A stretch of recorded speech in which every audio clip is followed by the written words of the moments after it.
So, this is the movement we have been building towards. Everything we learned in the previous three dashboards, like the sales performance, the geography, the product profitability, this is the final dashboard which is combining everything into a single screen. This is called an executive dashboard or an operational dashboard. So, when a senior manager opens a Power BI in the morning, this is what they see, everything at once, instantly. Okay, so look at the very top here. This is the title of a dashboard, and this is a professional branded dashboard. So, notice that the consistent red color, right? So, this is theme throughout all charts, uses shades of red. So this is called a color theme, and makes the entire dashboard feels like one unified product, not a collection of random charts pasted together. So branding in the dashboard, it matters. It builds the trust and makes report easier to read. So whenever you are building a dashboard for a company, try to use the theme of that company. What Try to incorporate the logo of that company somewhere in the dashboard near to the title. Okay, understand? Sure. So now next bit is the three KPI cards, right? Remember, we are discussing about KPI cards in every dashboard. So on any professional dashboard, the first thing your eye should go, where are the KPI cards? So usually the KPI cards are located at the top. Why? Because these are your headline answers, headline numbers. Like in a newspaper, the headline tells you, right, the biggest story. Similar way, these KPI cards are your headline. Here you have like some of the profit. This is 272.28K, sum of quantity 21.90K, sum of sale, like what is the total revenue so far. So it is by like 1.28 million. So these three numbers tell you how much was sold, how many units were moved, and how much profit we made, all in the last 4 years. Now, just below, you can see there is a filter like slicer. Um, so now look at the top right corner. Here we can select this one, the date range. So here you can see we have date range selected from 2011 to 2014, and category is all. So these two are called slicer in Power BI. They are interactive filter. This is this is what makes Power BI different from the static Excel chart. Right now, we are seeing all data.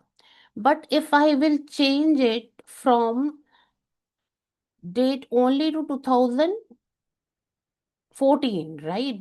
Not beyond that. So in 2014, January, suppose if I select 1st of Jan, so you can see the chart has been changed, right? And if I will select only phone, here, suppose only phones. So you can see that here we have data related to phones only. So at one click, entire dashboard changes. This is the power of the interactive dashboarding. So now I'm clearing the filters at this moment. But in Excel, simply we cannot achieve this kind of interaction thing, right? Now understand the layout. What is the layout of this dashboard row by row? So what and where, right? So profit by category, right? This is the profit by category. This is a bar chart.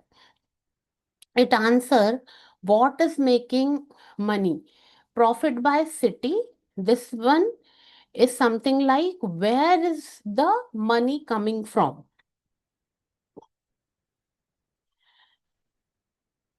right? So these two are the basic business question. Answer these two charts, like copper, like copiers, top category, and the Los Angeles was the top profit making city. So we can derive this kind of business understanding from the charts. Now the second one is the volume and the time. So quantity by category, this shows the volume. How much has been sold per category? Like papers and binders, these two are the highest volume categories, right? And in the line chart, this shows the time story by for profit, quantity, and the sale. Like in quarter one, we have sold this much, quarter two, this much profit, quantity, and sale. And we can clearly make out, like in the quarter four, we have the highest profit and the highest revenue generated so far. So quarter four is our best quarter throughout the years. Like this is the storyline we can make out from this line chart. Now next one is sales by category. If we can see the this particular thing, so this particular bar chart is shows revenue by category. Like, yeah, here we have seen the phones. Phone is the leading here, but compare to row 1, this is the copier, right?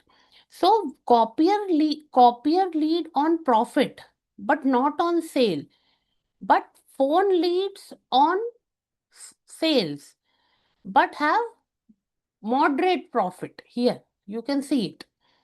So this is the difference between high sales and high profit, and it is a critical business insight. We can draw it from here.